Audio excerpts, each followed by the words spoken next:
Hello guys, welcome to cyber bot. और मैं स्वागत करता हूं आज आप सभी का मेरे नए वीडियो के साथ। आज हम देखने वाले हैं कि क्या स्किल्स आपको चाहिए होगी अगर आप एक इथिकल हैकर बनना चाहते हैं तो। और सबसे पहले तो मैं एक बहुत ही बेहतरीन कोट लिखा हुआ है, to beat a hacker you need to think like one. मतलब कि अगर आपको हैकर्स को हराना है तो आपको उनकी तरह ही सोचना पड़ेगा। बट ये भी बेटर हो सकता है कि आप उनसे बेहतर सोचें, तो वो अगर आप कर सकते हैं तो बहुत अच्छी बात है, नहीं तो उनके जैसे सोच के भी आप काम चला सकते हैं। चलो हम बात करते हैं कि क्या चीज़ें चाहिए होती है। ये 3 बहुत ज़्यादा इम्पॉर्टेंट है। यूँ तो और भी चीज़ें चाहिए होती है, बट जो मैंने इसमें कवर किया है कि जो मोस्ट इम्पॉर्टेंट हो, मतलब कि ये चाहिए ही चाहिए। अगर आप बिगनर्स हैं तो आपको ये चीज़ तो आनी ही चाहिए भाई। सबसे पहले हम बात करते हैं कंप्यूटर स्किल्स। कंप्यूटर स्किल्स मतलब आपको कंप्यूटर में मास्टर्स होने की ज़रूरत तो नहीं है, बट अगर हैं तो फिर क्या ही बात है। बट कंप्यूटर स्किल्स का मतलब है यहाँ पे ये है कि कंप्यूटर के बारे में आपको एटलीस्ट बहुत सारी चीज़ पता होनी चाहिए। मतलब कि जो ऑपरेटिंग सिस्टम्स होते हैं, ऑपरेटिंग सिस्टम में जो बेसिक चीज़ें होती है, सारे कुछ आपको आनी चाहिए, ताकि आपको जब आप परफॉर्म कर रहे होंगे अपने टास्क तो आपको दिक्कत ना जाए।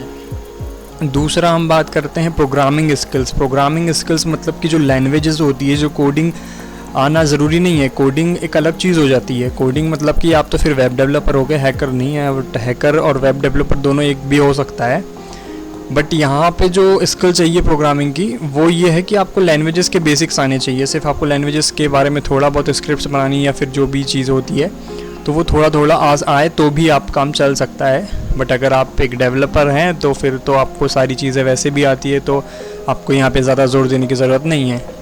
और जो थर्ड है, जिसको मैं सबसे ज़्यादा प्रेफर करता हूँ कि ये चीज़ तो आपके में होनी ही चाहिए। आप कोई भी फील्ड में काम कर रहे हो, अभी ये तो हैकर के लिए है ही, बट दूसरी भी जो भी फील्ड है तो आपको ये चीज़ होनी चाहिए। सबसे पहला इसमें critical thinking and problem solving लिखा हुआ है। तो क्रिटिकल थिंकिंग, प्रॉब्लम सॉल्विंग, यहाँ पे जो लिखा हुआ है आप उससे भी अपनी नोट्स में लिख सकते हैं, बट मैं अपनी लैंग्वेज में बता देता हूँ। क्रिटिकल थिंकिंग और प्रॉब्लम सॉल्विंग एक हैकर के लिए क्यों ज़रूरी है, क्योंकि हैकर का जो टास्क होता है या फिर जो काम कहें हम, वो होता ही क्रिटिकल है। तो आपको वैसी सोच रखना होगा और डिसीजन लेने आना चाहिए आपको। क्विक डिसीजन, मतलब कि जैसे कुछ सिस्टम में एरर आ गया तो अगर आप सोचते ही बैठें और आप किसी कंपनी में गए कि भाई हमने साइबर एक्सपर्ट बुलाए हैं और साइबर एक्सपर्ट सुबह से सोच रहे हैं कि हम करें क्या, एक तो बेइज्जती हो जाएगी और आप फिर हैकर तो नहीं कहलाएंगे।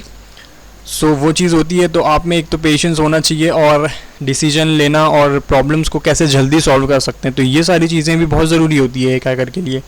और ये किसी कोर्स के मॉड्यूल में नहीं होता है कि आप क्रिटिकल थिंकिंग समझाएंगे, आपको अपने से डेवलप करना है। कंप्यूटर स्किल, प्रोग्रामिंग स्किल आपको कहीं और मिल जाएगी, लेकिन ये चीज़ नहीं मिलती है। आई होप आपको ये तीनों काम आएगा और आपको बहुत बढ़िया से समझ में आया हो। और भी चीज़ें हम देखेंगे Kali Linux, cyber security, ethical hacking के बारे में।